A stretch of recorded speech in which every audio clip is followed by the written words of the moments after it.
দেশব্যাপী হেফাজতে ইসলামের নেতাকর্মী, আলেম সমাজ এবং ধর্মপ্রাণ মানুষের মধ্যে চাঞ্চল্য সৃষ্টি হয়েছে। তারা সকলেই এই বিষয়টি নিয়ে বর্তমান বাংলাদেশের সার্বিক অবস্থার প্রেক্ষিতে এই নারী কমিশনের প্রস্তাবনায় সকলে উদ্বিগ্ন এবং তারা সকলেই আসলে এক কথায় বলতে গেলে স্তম্ভিত। এই কমিশনের প্রস্তাবনাকে প্রতিরোধ করে দেয়া, শুধু এটা আসলে কমিশনের প্রস্তাবনা পর্যন্তই এটা ক্ষান্ত নেই।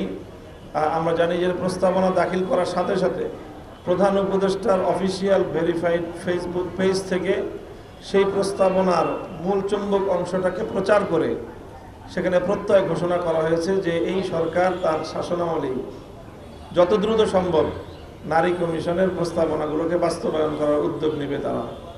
মনে হচ্ছে যে নারী বিষয়ক পশ্চিমা যেই কালচার এবং পশ্চিমা সভ্যতার যে অবস্থা, বাংলাদেশে আবহমান কাল থেকে চলে আসা আমাদের যে পরিবার ব্যবস্থা সেটাকে ধ্বংস করে দিয়ে পশ্চিমা পরিবারবিহীন এক অসভ্য কালচারের এই অসভ্যতা বাংলাদেশে আমদানি করার একটি এজেন্ডা নিয়েই বর্তমান সরকার কাজ করছে কিনা এই ব্যাপারে আমরা শঙ্কিত।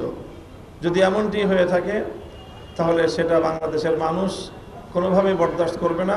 যে কোনো মূল্যে আমরা সেটা প্রতিহত করব।